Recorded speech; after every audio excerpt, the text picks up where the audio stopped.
नमस्कार दोस्तों, आज मैं लेकर आया हूं आप सभी के लिए Uttarakhand upcoming exam pattern base पर क्वेश्चंस जो कि एग्जाम्स की दृष्टि से बहुत इंपॉर्टेंट हैं। चलिए दोस्तों, टॉपिक की ओर बढ़ते हैं और सॉल्व करते हैं इन क्वेश्चंस को।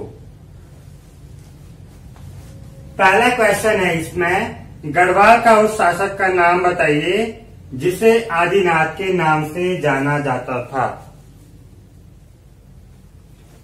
गढ़वाल का उस शासक का नाम बताइए जिसे आदिनाथ के नाम से जाना जाता था।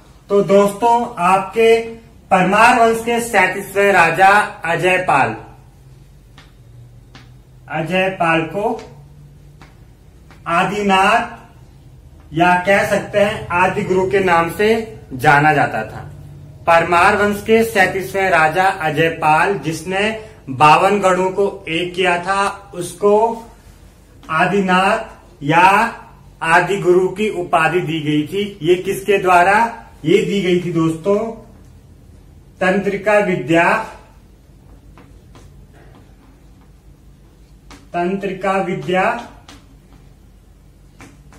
साकेरी ग्रंथ के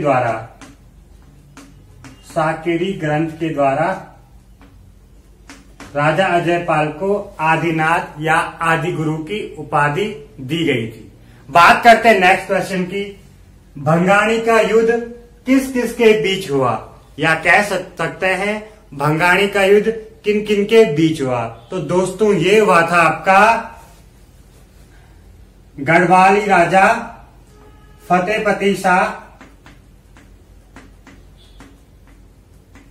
और गुरु गोविंद सिंह के बीच। गुरु गोविंद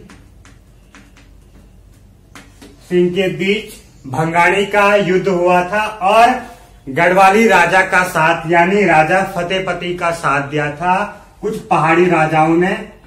पहाड़ी राजा लिख देता हूं यहां पर। पहाड़ी राजाओं ने राजा फतेहपति का साथ दिया था और सिरमौर के राजा रुद्र प्रकाश या मेदिनी प्रकाश ने साथ दिया था गुरु गोविंद सिंह जी का। किसका? गुरु गोविंद सिंह जी का साथ दिया था मेदिनी प्रकाश या रुद्र प्रकाश, जो कि सिरमौर का राजा है। दोस्तों, ये क्वेश्चन सन 2018 में कनिक सहायक के एग्जाम में पूछा गया था। और अगर इस क्वेश्चन की बात करें तो ये अभी आपका FRO का एग्जाम हुआ था 2021 के लास्ट में। तो उसमें ये एग्जाम पूछा गया था, ये क्वेश्चन पूछा गया था, गढ़वाल का उस शासक का नाम बताइए जिसे आदिनाथ के नाम से जाना जाता है। तो राजा अजय पाल, परमार वंश का 37वां राजा। और ये क्वेश्चन कनिक सहायक में पूछा गया था सन 2018 में कि भंगाणी का युद्ध किन किन के बीच हुआ था, या एग्जामिनर ने क्वेश्चन पूछा था भंगाणी का युद्ध गुरु गोविंद सिंह एवं किस गढ़वाली राजा के बीच हुआ था। तो आंसर था, ऑप्शन में था फतेहपति शाह। तो फतेहपति शाह उसका राइट आंसर हो जाएगा। दोस्तों, ये युद्ध पांवटा साहिब के आसपास हुआ था, पांवटा के आसपास, और लगभग 1688 या 1689 के आसपास ये युद्ध हुआ था। कोई फिक्स डेट नहीं दी है इतिहासकारों ने, इसलिए आप दोनों डेट याद रखना, दोनों ईयर याद रखना, ताकि अगर एग्जाम में क्वेश्चन पूछा भी जाए तो आप इनमें से एक ऑप्शन चूज कर दे। पहले तो दोस्तों, एग्जाम में क्वेश्चन नहीं पूछा जाता है इस टाइप का, क्योंकि इस टाइप के क्वेश्चंस डिलीट हो जाते हैं जिनके 2 आंसर्स होते हैं। तो अगर फिर भी एग्जामिनर पूछता है तो आपको दोनों 88 और 89 दोनों याद रखने हैं। जो भी ऑप्शन में होगा उस पर राइट क्लिक करना। चलिए दोस्तों, नेक्स्ट क्वेश्चन की ओर। किसके कारण गढ़वाल में जजिया कर नहीं लगाया गया, या किसके कारण औरंगजेब ने गढ़वाल में जजिया कर नहीं लगाया था? तो किसके कारण ये दोस्तों पुर्यानैथाणी या पुर्यानैथाणी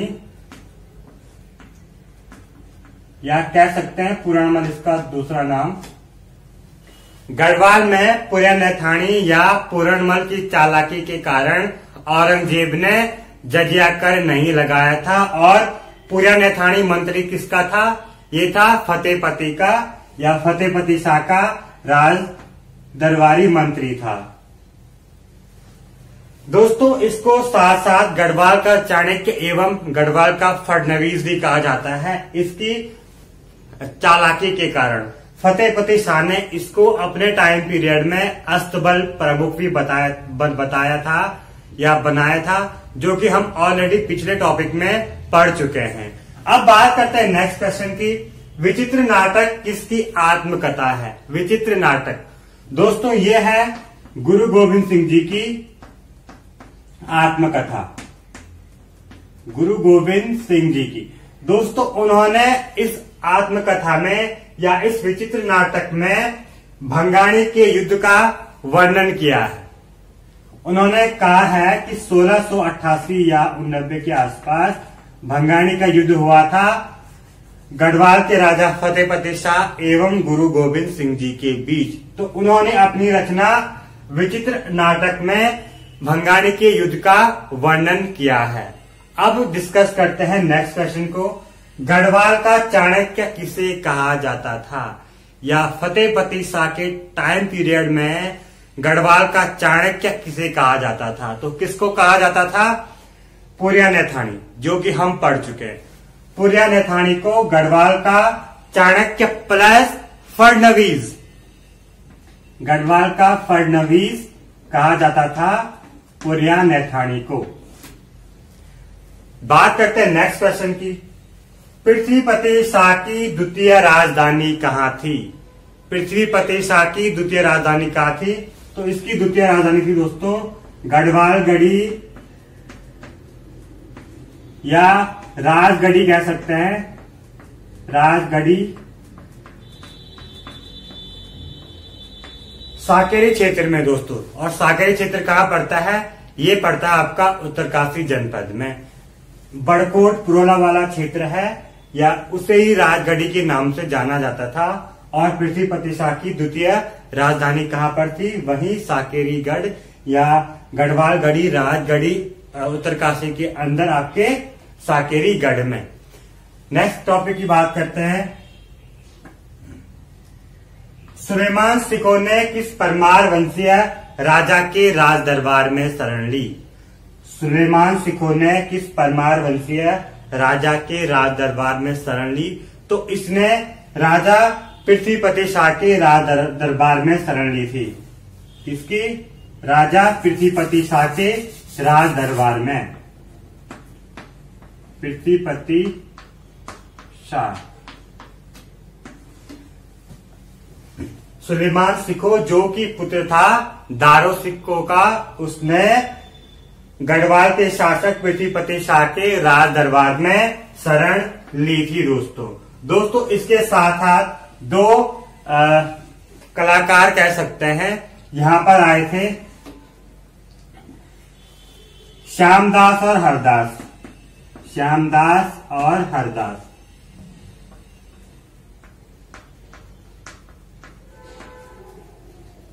सुलेमान सिको के साथ साथ श्यामदास और हरदास भी आए थे गढ़वाल क्षेत्र में, और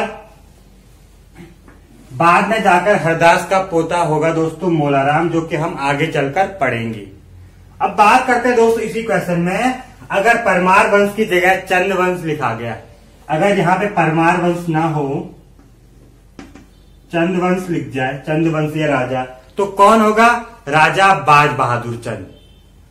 आगे चलकर हम पढ़ेंगे इसके बारे में चंद वंश वाले पार्ट में, लेकिन पिछले टॉपिक में भी हम डिस्कस कर चुके हैं कि सुलेमान सिको पहले कुमाऊं के राजा बाज बहादुर चंद के राज दरबार में शरण लेता है। उसके बाद जब औरंगजेब बाज बहादुर चंद को नोटिस भेजता है, लेटर भेजता है, उसके बाद सुलेमान सिको गढ़वाल चले जाता है राजा पृथ्वीपति शाह के राज दरबार में। तो इसका आंसर यहाँ पे बाज बहादुर चंद, बाज बहादुर चंद हो जाएगा दोस्तों। नेक्स्ट क्वेश्चन की ओर बढ़ते हैं। रानी कर्णावती की तुलना किससे की गई?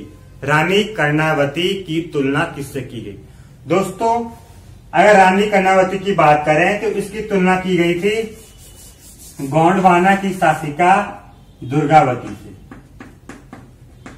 दुर्गावती से दोस्तों सन 1635 ईस्वी में शाहजहां और रानी कर्णावती के बीच युद्ध हुआ था, जो कि पृथ्वीपति शाह उस टाइम पर राजा थे गढ़वाल के, और रानी कर्णावती ने संरक्षण दिया है पृथ्वीपति शाह को। और सन 1635 में इन्होंने शाहजहां से एक युद्ध लड़ा है और उस युद्ध में शाहजहां की सेना की हार मानी जाती है, और इसी कारण रानी कर्णावती की तुलना की गई है गोंडवाना की शासिका दुर्गावती से।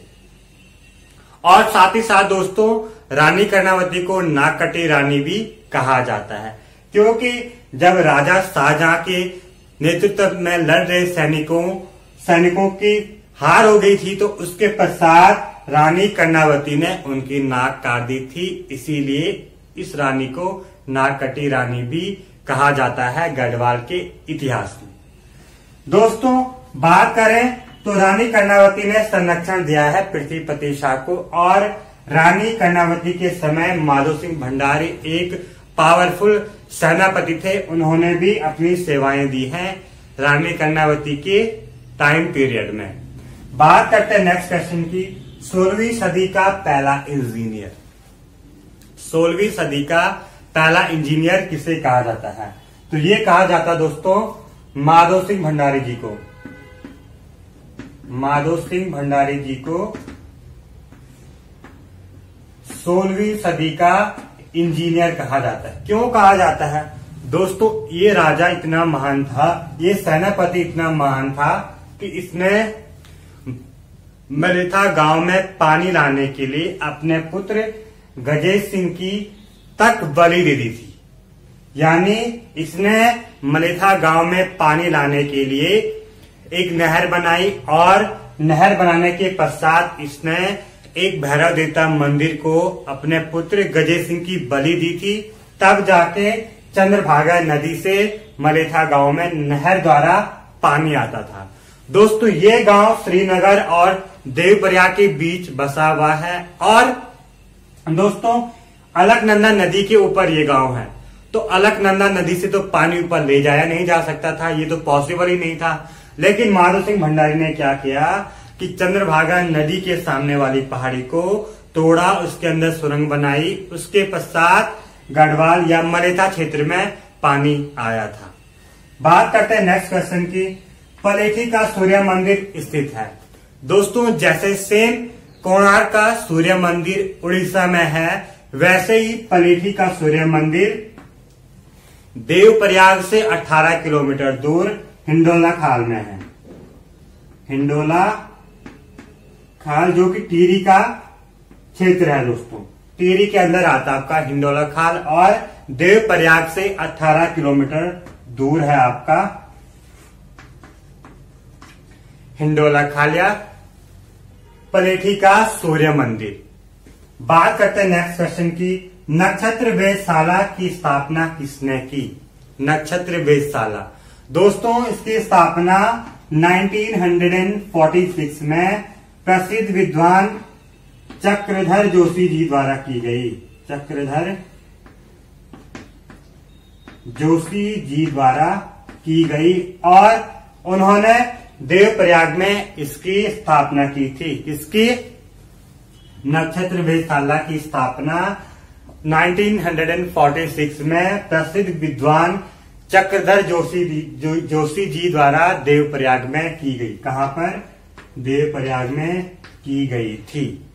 बात करते हैं दोस्तों नेक्स्ट क्वेश्चन की, मानवोदय काव्य किसकी रचना है? दोस्तों ये क्वेश्चन मैक्सिमम हम अभी तक 100 बार से भी ज्यादा पढ़ चुके हैं।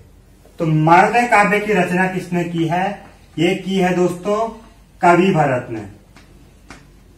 कवि भरत जो कि राजा मानसा का दरबारी कवि था।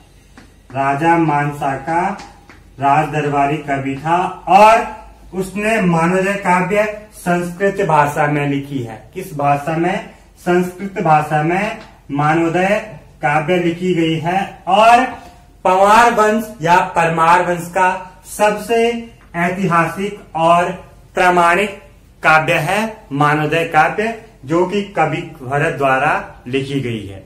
नेक्स्ट क्वेश्चन को डिस्कस करते हैं। रामायण प्रदीप किसकी रचना है? रामायण प्रदीप किसकी रचना है?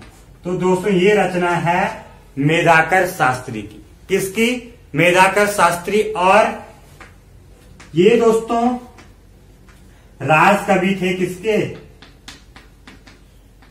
राजा प्रदीप शाह के राज दरबारी कवि थे, प्रदीप शाह। और इन्होंने भी संस्कृत भाषा में लिखी है रामायण प्रदीप, यानी ये दोनों काव्य संस्कृत भाषा में लिखी गई हैं।